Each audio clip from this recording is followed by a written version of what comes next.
নমস্কার বন্ধুরা, পুপু কিচেনে আপনাদের স্বাগত। আজকে আমি বানাবো আলু দিয়ে হাঁসের ডিমের ঝোল।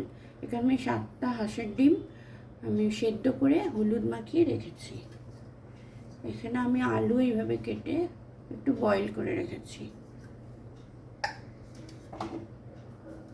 এখানে নিয়েছি টমেটো বাটা, আদা রসুন বাটা, পেঁয়াজ বাটা, এখানে আছে লঙ্কা গুঁড়ো, ধনে গুঁড়ো, হলুদ গুঁড়ো, এখানে আছে গরম মশলা গুঁড়ো, এখানে আছে তেজপাতা আর গোটা গরম মশলা থেতো করা, আর এখানে আছে সামান্য চিনি আর একটা সর্ষের তেল। আমি কড়াইতে সর্ষের তেল দিয়ে ডিমগুলো ভেজে নেব।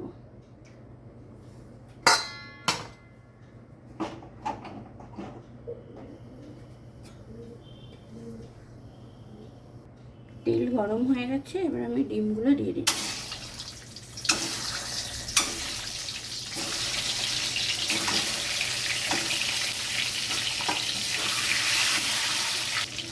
ডিমগুলো আমি খুন্তি দিয়ে এইভাবে একটু চিড় লাগিয়ে দিচ্ছি।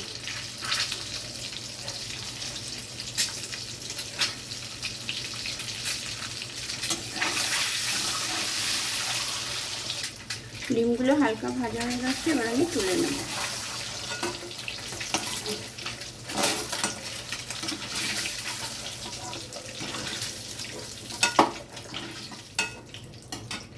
এবার এই তেলেই আমি দিয়ে দেবো গোটা গরম মশলা আর তেজপাতা ফোড়ন। তার সঙ্গে আমি দিয়ে দিচ্ছি চিনিটা। এবার আমি দিয়ে দেবো পেঁয়াজ বাটা,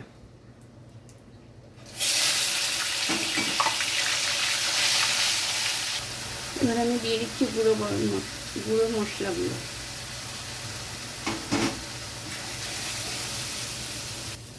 এবার আমি দিয়ে দেবো আদা রসুন বাটা।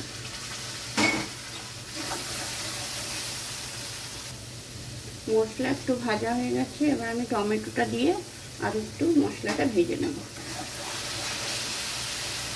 মশলা ভালোভাবে ভাজা হয়ে গেছে, এবার আমি আলুগুলো দিয়ে দিচ্ছি।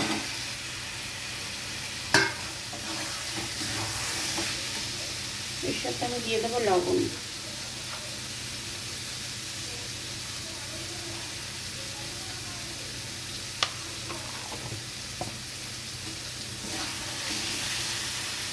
এবার আমি দিয়ে দেবো জল।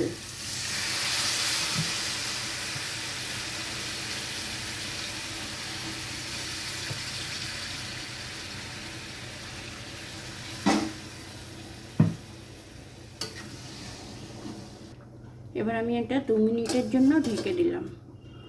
আলু সেদ্ধ করাই আছে, বেশিক্ষণ টাইম লাগবে না। 2 মিনিট হয়ে গেছে, আমি ঢাকনাটা খুলে দেখে নিচ্ছি। আলু সেদ্ধ হয়েছে। আলু খুব ভালোভাবে সেদ্ধ হয়ে গেছে। এবার আমি ডিমগুলো এতে দিয়ে দেব।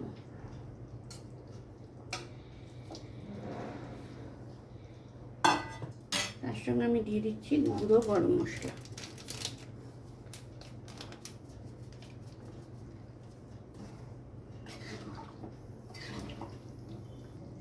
এবার আমি গ্যাসটা অফ করে এটা নামিয়ে নেব। তৈরি হয়ে গেল আলু দিয়ে হাঁসের ডিমের ঝোল।